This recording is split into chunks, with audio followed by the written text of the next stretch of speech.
Lipton. Amoy nakaka-joyful!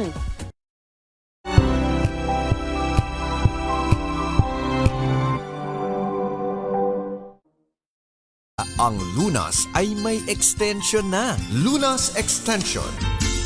Magandang gabi po Luzon, Visayas at Mindanao. Faith Salaver Clamor po ang inyong kasama. At ito po ang programang Lunas Extension. Ngayong gabi po ng Tuesday, makakasama niyo po ako sa ating talakayan tungkol sa pangangalaga sa ating kalusugan at makakasama po natin Medical Officer 3 po ng Quezon City Health Department. Kasama natin si Dr. Vincent Lou Mendoza. Doc Vince, magandang gabi sa'yo. Hello po no, sa ating lahat ng tagapakinig ng programang Lunas. No? Magandang gabi po, magandang gabi Ma'am Faith. Ayan, magandang gabi sa'yo, Doc. No? At sa mga nakikinig at nanonood po sa atin ngayong gabi, pag-uusapan natin ang sakit na diabetes. So, ito ay na very common, Doc. Tama ba? Marami pa rin sa mga Pinoy ang nagkakasakit ng diabetes. Opo no, sa datos natin na napakadaming Pilipino na nagkakaroon na diagnose natin. Nito mga nakaraang taon, no? Lalo na siguro nung nag-pandemic. Nasa panahon pa ng pandemic kasi na naging yung iba, syempre, nag-stay sa bahay, nag-work from home. Yung iba, saka sa mga nagpahinga muna, no? Sa trabaho, kaya naging stagnant o yung iba, nag-stress eating siguro, no? Kaya madami talagang tumaas ang asukal nitong mga nakaraan na panahon. No? Well, pag-usapan natin muna ano ba ang diabetes. Yes. Ang diabetes po sa Tagalog, ibig sabihin na para sa ating mga tagapakinig, ito po yung pagtaas ng asukal. Normally kasi, hadagdag ko naman dito, simula natin. Pag kumain kasi tayo, ng isang meal, kumain ka ng almusal at tanghalian. At dinigest, ibig sabihin tinunaw ng katawan. Mataas ang asukal natin yan kasi nagbibigay ng energy o ng enerhiya sa katawan ng isang tao. At normally din, siyempre, sa normal na tao, magpapababa. Maglalabas sa mga enzyme o papababain ng katawan ng tao. Yung asukal. Kasi masama din naman to, siyempre kung mataas o may iwan, hindi mako-convert yung asukal into energy mo. So sa diabetes po, o sa mataas ang asukal, sa isang tao, yung uncontrolled na sugar na tinatawag ng asukal mo, hindi siya nako-convert into energy, na iiwan siya din sa labas, so naging mataas ang asukal. Yan po yung tinatawag na diabetes. Unahan ko na, ang madalas sa tanong dyan, no? Bakit ito ba ay namamana? Yes, okay, no? Lalo na kaya lolo o magulang ay may diabetes, malaking sansa. Kung ikaw ay anak o pinsan, baka magkaroon ka na ng diabetes pagdating ng mga. So, Doc, di ba may dalawang klase ng diabetes? Ano-ano ba ito, Doc? Opo, no? Magandang katanungan kapit. No? So, may dalawang uri tayo ng tinatawag ng diabetes. May mataas sa kunin ang tinatawag yan yung type 1. Tsaka type 2, dalawang point. So, yung type 1, yung tinatawag na insulin dependent. Ibig sabihin po, yung type 1, pinanganak pa lang siya sa pancreas po kasi, no? Talapay nang gagaling kasi ang insulin. Ibig sabihin yung type 1, pinanganak pa lang siya. Umpisa pa lang ng buhay niya. Sira na talaga. Hindi na makapag-release ng pampababa ng asukal. Insulin dependent, ibig sabihin ng dependent. So, dependent siya. No? Kailangan niya talaga ng insulin simula pa lang. At yung pangalawa po, yung type 2 na non-insulin dependent diabetes mellitus ang tawag. Yan po, yung kadalasan. Yan yung mas marami sa populasyon sa atin na naririnig niya, yung mga umiinom ng tableta, ng mga gamot, no? So, yan po yung mas madami po na nasakit sa atin, yung type 2 na tinatawag po yung non-dependent na tinatawag natin. Kumpara dun sa type 1 na kapag kapanganak pa lang po ay sira na kaagad yung tinatawag na pancreas. Sinasabi, Doc, at madalas ko naririnig, no, na ang diabetes ay a lifetime disease. So, once na nagkaroon ka, forever mo na yung dadalhin. Yes, tama po, no? Lifetime disease po at ang tawag nga po dito ay NCD o non-communicable disease. Actually, ang ating public at ang WHO is magandang programa natin dito. Isa to sa concentrated na program. Dahil matagal, nabagit ako, lifetime na disease. So, at noong araw, kung maalala na kasi, kami po, personally siguro, ay may lahi kami ng diabetes. Nakita ko to sa lolo ko. Ngayon po, na-diagnose safety. Father ko, dati, lahat ng diabetes, walang pinipili. Mayaman na mahirap. Diabetes, no? So, may nagka-diabetes din po ang father ko. And last year, na-diagnose na rin ng mother ko. At ibig sabihin, yung diabetes per se, madali gamutin. Yung mga, yung mga komplikasyon ng pagay ko, alam po, yan, yung cake. At ang mother ko, na-stroke ko last February last year. No? Dahil nga po, komplikasyon ng diabetes. Kasi, hindi nagpapacheck up, hindi namin alam, no? Napaka-healthy. No? So, hindi namin alam na mataas sa palasukal. So after ma-stroke, so rin na po, nag-diagnose sa may diabetes, type 2 diabetes, hypertensive. Kaya hindi namin kaya pala na-stroke. Madagdag ko lang, ibig sabihin ko lang po, lifetime po ay habang buhay na. Kumpara nga po kasi dati, no? Yung 70s ng 80s, mahirap, no? Mahirap gamutin ang diabetes. Hindi, kumpara po kayo, siyempre, yung pag-advance po na medicine na nagiging readily available na mga gamot, no? Madali na siya din sa kagaya ng araw na mahirap gamutin. No? Pero ito po ay kailangan nyo lang, siyempre, magpa-check up, magpatingin, no? Ang diabetes po kasi, kailangan po ito ng laboratory. Bukod po, umpisan ko naman po ito. Ano ba yung mga sintomas? Nababantayan, 3 lang naman po yan. Yung tinatawag na polyuria, madalas umihi, sa Tagalog lang. Polydipsia, madalas mauhaw, saka yung polyphagia, madalas magutom. Saka weight loss. Mababaw sa mamaya, ibigay sa. Yan naman po, no? Ganun po lagi tinatanong naman natin, kung madalas umihi, madali ka magutom, madali ka mauhaw. Bukod po doon, kailangan po kasi talaga na laboratory. Para po ma-diagnose, ma-establish na ang isang tao, ikaw po ay may diabetes, mataas ang sukan mo. Kailangan po na, may mga test po kasi yan, yung tinatawag na, ano po sa ating mga tagapakinig, na may kakilala o kayo mismo ay may diabetes, na talaga tinatawag na fasting blood sugar, yung hemoglobin A1C, yung 2 hours na OGTT or glucose tolerance test. No? So kailangan po kasi 2 out of 3 nyo, no? Ay maging mataas. Ibig sabihin, 2 bis sa 3. Yun po yung mga 3 test na ginagawa na pinapatest natin kadalasan. Mga diabetes. So, para po ma-diagnose ang 2 bis sa 3, kailangan mataas. Or, ibig sabihin po, 2 magkasunod.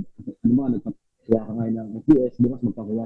So, 2 magkasunod na mataas na resulta para po ma-diagnose. Last, siyempre, yun nga po yung nabanggit natin kanina, yung mga simptomas sa isang pasyente. So, Doc, sabi natin bago natin puntahan, no, mga sintomas, bago natin isa-isahin yung mga nabanggit mo kanina, anong dahilan kung bakit nagkaka-type 2 diabetes ang isang tao? Ayun po, no?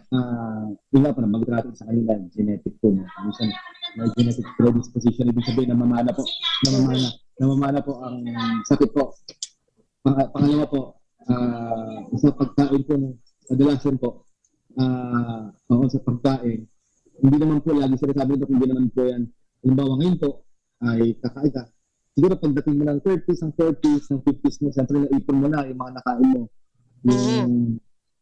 Hindi ka naging disiplinado sa pagkain. Kaya pagdating ng araw, hindi, parang isipin mo parang makina lang ang katawan ng tao. Hindi naman robot na, makina nga, kailangan magpahinga.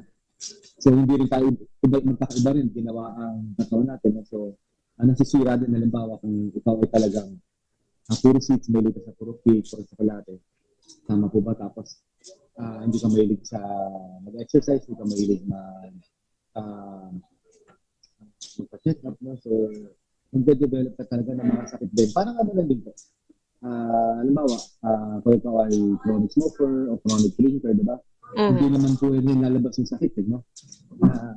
After 10-15 years, kung may iba ka mang nararamdaman o sakit, doon yung maaaring lumabas, no? Maaari ka magkaroon ng sakit sa baga, maaari ka magkaroon ng sakit sa atay. Yan din po ang diabetes na. So, lifestyle din siya. Kaya po, nabanggit natin, maganda ng lifetime to, no? Na sakit dahil lifestyle-related disease, LRDs, tukod sa NCD, non-communicable, ibig sabihin, hindi nakakahawa. Pero namamana. Kung ito ibig sabihin non-communicable, kaya yun po ang tawag natin dyan, non-communicable disease. Namamana, pero hindi nakakahawa, lifestyle-related disease. Kasi nga po, sa lifestyle, nabanggit natin, kailangan maging disiplinado ka sa pagkain, no? Ayun po ang mga nagiging gali na mamana. So, sa lifestyle mo, sa pagkain. Yes. Kaya kailangan po talaga maging mabantay sa pagkain natin. Pati kung may nararamdaman, kaya lagi naman sinasabi natin, kailangan magpa-check up ka agad. Kayo po sa pinakamalapit, no? Kung sa mga nabanggit natin na sintomas na at lalo na kung ang may strong family history, ibig sabihin nga, nabanggit na natin katotohanin, kung alam niyo po kayo po ay may lahi ng mataas ang asukal o diabetes na tinatawag. Yes, at sinasabi nga nito kapag talagang it runs in the blood, alam mo talagang diabetic na yung magulang mo or yung sa pamilya mo, dapat mag-iwas-iwas ka na sa pagkain ng matatamis at yung lifestyle talaga, dapat healthy lifestyle, no? Sa ating pagbabalik, i-discuss ni Doc yung sabi nga niya mga sintomas, no, na pwede mong i-observe para makita mo baka nga may diabetic ka na, hindi mo alam, no? At ano ba ang mga komplikasyon na maaaring mangyari kapag pinabayaan or hindi naging maayos ang iyong blood sugar? Yan po ang ating sasagutin natin sa pagbabalik po ng programang Lunas Extension pagkatapos lamang po ng ilang paalala. This time check is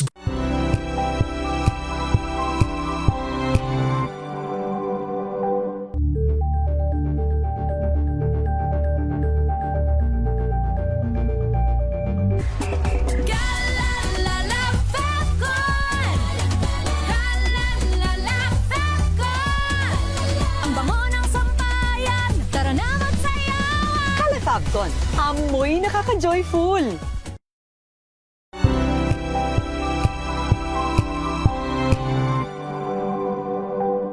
Hello, Washi! Laundry day na naman! Yay! Anong meron? Mancha ng chocolate, putik, may libag pa! Kaya natin yan! With Pride Washing Machine Detergent, may triple stain-away formula. Tanggal ang makapit, madikit, at malupit na dumit mancha. Kaya easy-easy ang labada. Mula noon hanggang ngayon! All you need is pride. All you need is pride. ACS.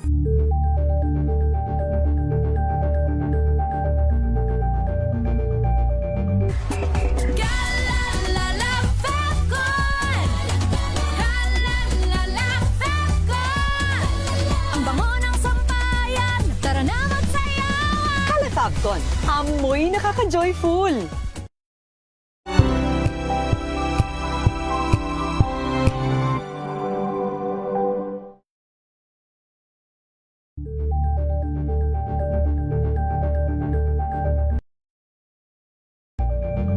We've got you covered. From the hottest hits, exclusive interviews, kilig to the bones fan meet experience, and hataw performances of your favorite stars.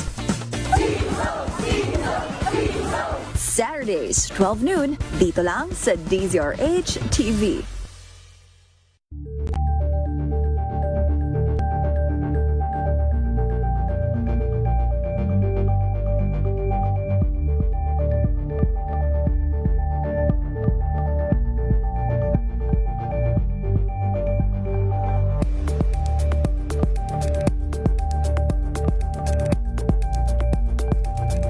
Curious ka ba sa maraming bagay? Kami na ang bahala dyan. Aalamin, tutuklasin at bibigyang linaw namin ang mga katanungang bumabagabag sa inyong isipan.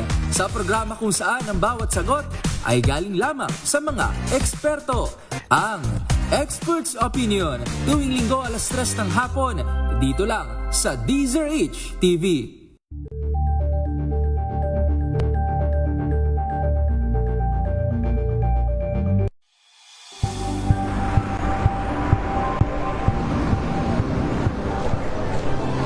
ating mga eksperto.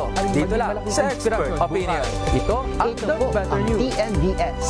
Trending and isang kwento, iba't ibang anggulo. Dito sa Point. Bawat pananagutan ating tatalakayin dito sa Hoy. Bawal yan.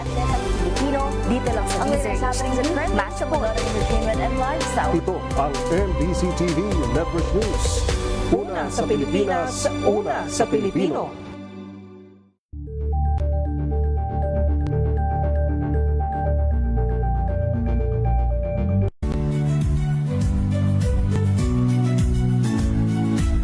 Magandang araw mga kaibigan.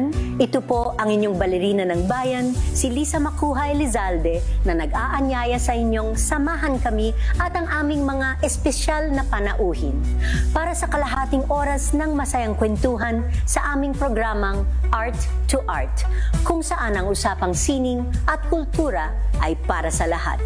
Huwag kaliligtaan, tuwing linggo, alas 3:30 ng hapon, dito lamang sa DZRH Radio, DZRH TV, at via online streaming.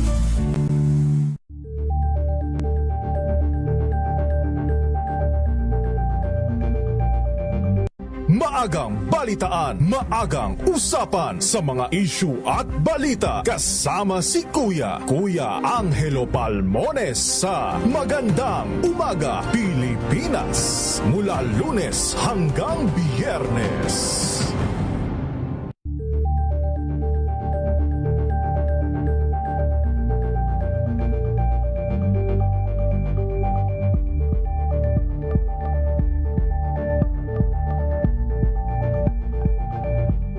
Tambalang Anthony Taberna at Jerry Baha ang gigising sa inyong umaga dahil lalatay ang humahagupit na diskusyon at komentaryo Lunes hanggang Biyernes sa 2x2.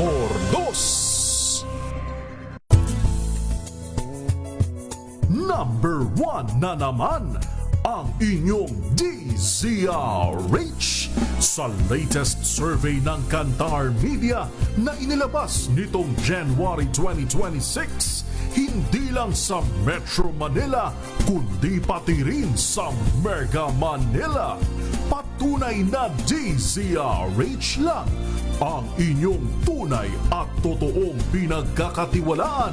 Taos-puso po kaming nagpapasalamat sa inyong patuloy na pagtitiwala dahil ang DZRH, una sa Pilipinas, una sa Pilipino, saan ka man sa mundo, tayo Pilipino. Alamin ang mga maiinit na isyung pambayan, mga balitang kailangan mong malaman, usapin sa pamahalaan, politika, ekonomiya at kabuhayan. Ito ang mga dapat mong malaman, pakialaman at pag-uusapan dahil kayo ang tinig ng mamamayan dito sa Damdaming Bayan. Live sa DZRH Radio, DZRH TV at DZRH Digital. Kasama sina Lakay, Deo Macalma at Elaine Apit. Araw-araw, Lunes hanggang Biyernes. Damdaming Bayan.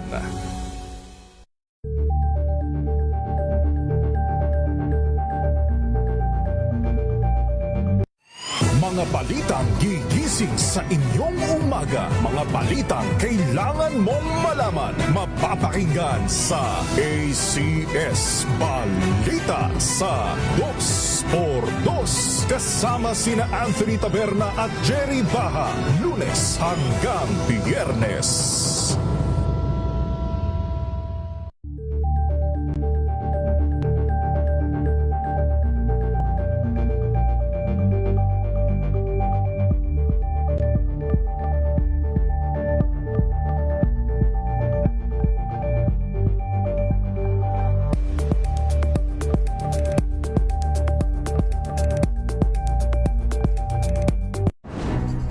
Good vibes ang hanap mo? Dito ka na sa sigurado! Mula sa mga istoryang nagbibigay ng inspirasyon hanggang sa mga kwentong may dalang solusyon. Mga balitang kampagaan ang pakiramdam. Lagi natin naririnig to na nagiging topic, Doc, no? Pero marami pa rin sa atin ang nagkakamali at the same time, hindi iniiwasan yung mga dapat iwasan para hindi magkaroon ng diabetes. So, number 1, Doc, ano ba yung mga sintomas or symptoms na maaring maramdaman ng isang pasyente na diabetic na? Ayun nga po, nabanggit natin kanina. No? So, yun po madalas mo. So, madalas mauhaw, mabilis magutom, nagbabawas ng timbang, o palagi umiihi. So, minsan nga po, nakakalungkot na kasi ang mga pasyenteng may diabetes, lalo sa ating Pilipino, no? Late na rin po kasi nahuli, lalo sa mga lalaki sa Pilipino man. Kasi nga po, hindi naman magpapacheck up kung hanggang di malala yung sarap. Minsan, bukod din sa mabilis mauhaw, mabilis magutom, madalas umiihi, ang ano pa dyan ay parang kinukulaging reklamo, kinukuryente, yung parang sinasandpaper yung mga katawan sa kapakat. Kasi nga po, ayun nga po, ang ginagawa nga po kasi, ito pa madagdag ko na lang. Bakit nga po, Doc, bakit parang kinukurente, bakit parang sandpaper na banggit ko? At madalas, alam ko naman, nakikinig sa atin na may kamag-anak, na may diabetes, kasi nga po, yung diabetes, pag naiiwan yan, hindi na ako convert sa energy, naiiwan niya sa labas. Pinapatay niya yung mga ugat sa katawan natin. No? Kaya nga po, isa pang late stage, o ibig sabihin, pag matagal lang hindi nagagamot siya, no? Di ba lang nalabo yung mata? Kasi ang mata natin, puro ugat siya, no? So, kadalasan din, kung sa mga light ugat, gusto nang lalabo yung mata, tapos nung pinatlas natin sugar, pag na-refer natin sa doctor sa mata, sa ofta, no? Yung tinatawag na pinopondoscopy natin, no? Ay nasira na dahil nga mataas ang asukal. So, sinisira po kasi ng diabetes yung mga, unahin nyo muna siyempre maliit na ugat. Pag naubos na yan, so pupunta, kakainin naman yung maliit na ugat kagating sa mata. Kaya nahihirapan, diba, nakawala o nabubulag At isa pa dyan, na kung wala man lahat yun, minsan po darating sa clinic yan, sa outpatient, may matagal na sugat sa paa, sa binti, sa kamay na hindi gumagaling. Makikita mo medyo bagsak yung timbang, reklamo ng dok, parang nag-uusap ako ng timbang, no? Minsan pagkausap mo pa yung mga pasyente na diabetes, minsan ng certain smell o amoy, lalo na sa hininga, na matamis talaga iba eh. O parang pag naamoy yung alam niyo na parang may problema yung pasyente, may matamis talaga yung amoy. So totoo naman, true na pag pinatest natin yung lab, no? Mataas yung asukal. Kaya yan po yung mga babantayan nila. Ang diabetes na per se, nabanggit natin, madali siya gamutin. No? And ang tawag ko kasi dito monitoring. Ang mayroon kasi dito, complete, no? Ito sa mga kapilig, alam na, mayroon kasi kalaban mo dito yung mga doktor na kapitbahay. Yan lagi natin sasabi. Not in a bad way, no? Kasi minsan, alam mo na mataas ang asukal, minsan yung kapitbahay, mataas din ang asukal, so gagayahin na yung gamot mo. O kaya, minsan, ganun yung nararamdaman, ganun din yung nararamdaman ng kapitbahay. Baka mama, hindi kasi diabetes ka na yung sakit mo, so iinom din yan ng ganun gamot kasi para sa nang nararamdaman. So mahirap po yun, huwag mag-self-medicate lagi natin. Lagi namin sinasabi ni Doc na ito ng fit, no? Ibig sabihin lang po, kasi baka mamaya, may binigyan na sa inyong gamot yung doktor na para sa sukol, gagayahin mo yung sa kakailangan mo. Hindi lang makokontrol, tapos babalik ka sa check-up mo, magpapacheck up, malala na. Ibig sabihin, irreversible na, hindi na natin maibalik ang paningin mo dahil nasira ng ugat. Yes. So, di ba, baka mamaya, kailangan na, may mga ganun po kasi yung tinatawag na gangrene o nabulok sa Tagalog po gangrene, nabulok na. Kasi nga, pumamatay na. So, alam niyo po ito, no? Lalo sa mga edad, minsan na kailangan tanggalin na yung paa, yung kamay, kasi nga po, yung sugat hindi na gumaling, wala nang blood flow kasi nasira na nga po. So, ano po ba ang nagdadala ng pabilisan? Ano ba ang nagdadala ng sustansya sa katawan natin? Sugat po, doon po dumadaan yung tinatawag na pula sa dugo, red blood cells, mga hemoglobin. So, pag pinatay na ng mataas, wala na tayo, walang blood flow, ibig sabihin pala sugatan ka, hindi nagagaling yung dialysis, yung nagdadala ng para gumaling yun, yung wala na. Tutol na kasi yung ugat doon, o yung tinatawag na daanan ng dugo. No? So, may tinatawag din tayo na komplikasyon ng diabetes na tinatawag na diabetic gastroenteropathy. Same lang din po yun. Enteropathy, ibig sabihin nasira na kasi sa ulo sa tiyan, sa gastrointestinal, sa Tagalog, simple lang po natin yung tiyan. Isa pang komplikasyon o uri ng komplikasyon ng diabetes na anong ginagawa ko ay nagka-heartburn. Ibig sabihin parang mainit yung panlasa. Parang nag-GERD ka, nag-reflux disease, no? Masakit ang tiyan, may discomfort na tinatawag mo. Kasi nga po, enteropathy, sinisira din na yung mga ugat doon, yung mga nerves dyan sa tiyan natin, sa gastrointestinal natin. Kasi sinisira din yung asukal, mataas na asukal sa katawan, yung tinatawag na diabetes. So pag nasira yan, ano ba ang ginagawa siya? Diba? Yan na nagpapadumi sa atin. So maaari rin magresulta sa constipation, ibig sabihin nahihirapan kumain. Pwede rin magkaroon ng fecal incontinence. Alam niyo naman, laging sinasabi natin, tulad ng iba natin mga na-discuss na sakit mo, lahat naman na kinakain natin, lahat ng intake, mapatubig man yan, o solids, ay kinukuha lang ng katawan natin yung kailangan. Pagkatapos po, ilalabas na rin ng katawan natin. Ilalabas na rin natin ng katawan yung mga sobra. Kaya maaari na magkaroon ng kasalanan yung mga ugat, bukod sa constipation, delikado tayo magkaroon ng fetal incontinence dahil ibig sabihin, simplihan natin, fetal incontinence na iiwan yung dumi ng tao din sa tiyan, hindi na ilalabas. So nabanggit natin sa ibang programa natin, kagaya ng BPH, kung nagkakaroon ng urinary incontinence, ibig sabihin na iiwan yung ihid yung sa lalagyan ng iyo, sa urinary at nagpo-form to na sa bacteria. No? So dapat na ilalabas po yan. Yan po yung mga komplikasyon ng diabetes na hindi maganda. No? So, nagka-gangrene, nabubulok yung isang parte ng katawan ng tao dahil hindi na nadadala ng dugo. Lalo na po nasugatan. Siyempre, yung blindness, nakakabulag. No? Yun nga po, ito po yung tinatawag na diabetic gastroenteropathy sa sentin. Yan po ang mga komplikasyon na at siyempre, pag mataas pa, may mga kadalasan po kasi ng pasyente natin na may diabetes. Pagkakaroon din nagdedevelop na mataas ang uric acid. Hinahatak na po kasi mataas ang uric acid, mataas ang cholesterol, mataas ang lipid profile, minsan nagde-develop na hypertension. So kumbaga daw, connect-connecta yan na pwede kang magkaroon ng ibang sakit, hindi lang diabetes. Yes, alam ko yan ang mga kaibigan natin na may diabetes. No? Kasi ang diabetes po ay continuous ang monitoring, kagalan din po ng ibang sakit tulad na hypertension. Ibig sabihin, minsan every month. Kaya nga po, diba, mungkin ako kasi nakita ko rin sa Republic ko ngayon, so, may monitoring, diba, may mga glucometer, yung mga binibili natin, minsan daily. Ang pag-check niya, lalo na yung mga nag-insulin.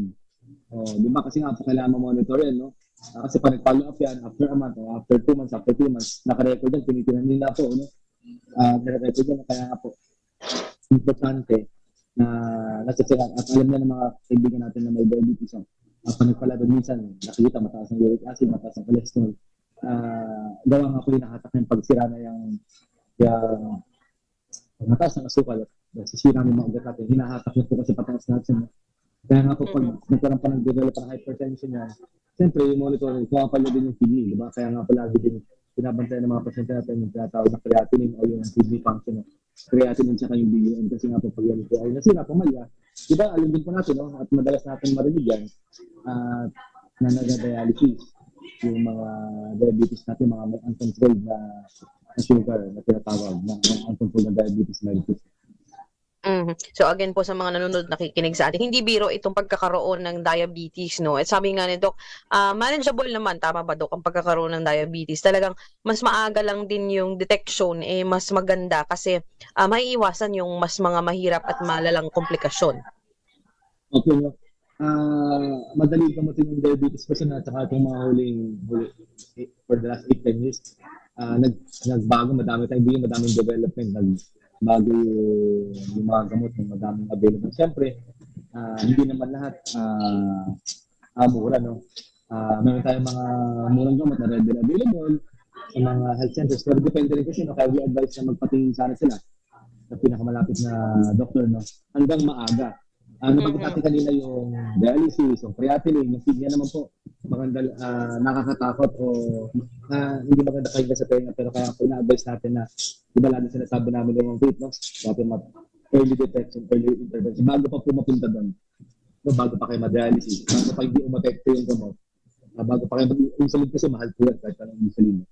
So doon muna tayo sa mga tablet nga po yung nababanggit natin yun, so readily available, no? So kailangan muna natin talaga sana makontrol din sa mga tinatawag ng first na mga gamot natin. May mga murang gamot yan, no? May mga 3 piso, 4 piso na nagamit na mga first na tinatawag, no? Tulad ng metformin, mabanggit ko na, no? Ng generic, no? Kaya nga kailangan, mag-umpisa muna tayo din sa mga ganong gamot, makontrol natin, monitor kasi ang nahirapan din tayo mag-take. Hindi ba kasi hindi na babalik? Kasi nga po, pag uminom mo ng gamot, at nawala ng symptoms, at mawala naman po yan, lagi sinasabi, parang ibang sakit na din, iinom siya kasi ng gamot, so guminawa yung pakaramdam. So tinigil yung gamot, hindi na napacheck up, pero tataas na po ulit, so babalikin siguro after a year or after 6 months. So Doc, malabo na yung mata ko, makikita mo yung mapayat na. So pag tinest natin, examine natin, so hindi na sa kanya i-effecto ngayon yung tablet, no? So baka kailangan naman insulin. Baka mamaya payado na yung tinatawag na bato, yung kidney. Yes. So, opo, kaya nga po nabanggit naman, lifetime, ito po ay lifetime. Hindi lahat kasi i-stinted o hindi lahat sa side ng medical o ng doktor. Tutulungan din po ang sarili niyo. Tutulungan din kayo, siyempre kailangan ng pamilya niyo, ng partner mo. Kaya kailangan naiintindihan lagi ng family yung sakit ng pasyente para na natutulungan at naiintindihan po. Okay, so ayan po ha, sana po ay malinaw sa inyo na itong diabetes hindi po ito birong sakit, no? So as early as possible, Doc, no? Especially, tama ba Doc, pabata ng pabata yung nagkakaroon ng diabetes ngayon? Yes, pabata ng pabata, no? Ang nadadahig mo sa atin. Ganun din po, no? Ano ba ito kanina, no? Ma-share ko na yung stroke. Na stroke dahil nga nasira yung mga ugat. Yung isang matinding komplikasyon, bukod doon, siyempre, high blood din pala na si nanay ko, no? Bukod doon kasi lalo na napansin mo pag minsan pabata, no? Minsan meron tayo mga nasa 30s, nasa late 20s na nag-risk. Nung nag-diagnose sa atin na mataas ang asukal. Kasi siguro sa lifestyle nila, siguro nung kabataan, mahilig talaga uminom, walang disiplina sa pagkain. Kaya tapos pag-interview pa natin, nasa history ng pamilya nila, yung nanay, tatay, lolo, puro mataas ang asukal. Hindi na monitor, kaya nakakalungkot, no? Yun na, nabanggit natin kanila, ang tawag ko dito ay nang-community hindi nakakahawa, pero namamana. Pero bukod doon, madali naman gamatin sana. No? Pero ganun talaga, kaya kailangan, no, you encourage, kaya kailangan ng mga itong magandang programa, lunas na awareness para sa ating tagapakinig. No? alam niyo naman po, lalo na kung nabanggit natin, no, kayo ay mahilig umulong, mahilig kumain ng masarap, tapos baka naninigarilyo pa. At nasa edad kayo ng kahit na 20s, 30s, wala namang Pilipino edad dyan na mayaman at mayaman na mahirap. Kaya kailangan po, yung tayo sa magpa-check up siguro kayo, lalo na kung may, at malamang may nakakamahal sa mga banggit natin kanina. Ayan. So again po, prevention is better than cure pa rin, di ba, Doc Vince? Dahil wala na kaming oras, sana ay nabigyan namin kayo ng impormasyon tungkol sa sakit na diabetes, no? Na hindi ito biro at hindi ito ipagsawalang bahala dapat kasi yung mga complication talagang nakakatakot, no? So again, Doc, sa mga nanonood at nakikinig sa atin ngayong gabi sa programang Lunas, mga huling paalala, Doc, para sa kanilang pag-aalaga sa kanilang kalusugan. Yun lang po, no, ang gusto lang paalala sa atin palagi at lagi na naman na hindi magre-request o hindi magsasabi ng mga kaibigan nyo o kakilala ng doktor. Hindi naman kami magre-request na CV sila, FBS, hanggang po lahat may rason. Yan po lahat pinag-aralan natin. Kaya kailangan po talaga sumunod. No? And yun lang po, early detection, early intervention. Ibig sabihin, maaga kayo magpatingin, maaga natin malaman, maaga natin kayo magagamot. No? Mas maganda natin na alam na kaysa sa hindi alam. Yes. Magandang gabi po, maraming salamat. Yan ang importante, no? So, again, maraming salamat kay Dr. Vincent Lu Mendoza sa kanyang oras at pagbibigay impormasyon po tungkol sa sakit na diabetes. Sana po marami po kayo nakuha ang impormasyon tungkol po sa pangangalaga sa ating katawan at syempre para makaiwas tayo sa iba't ibang klase ng sakit kagaya po ng diabetes. Lagi po namin paalala dito sa ating programang Lunas Extension na prevention is better than cure. Tuloy-tuloy sa pagbabalita, tuloy-tuloy sa serbisyo, sama-sama tayo, Pilipino. Thank you, Doc! Mga kalunas, hanggang bukas dito sa Lunas Extension.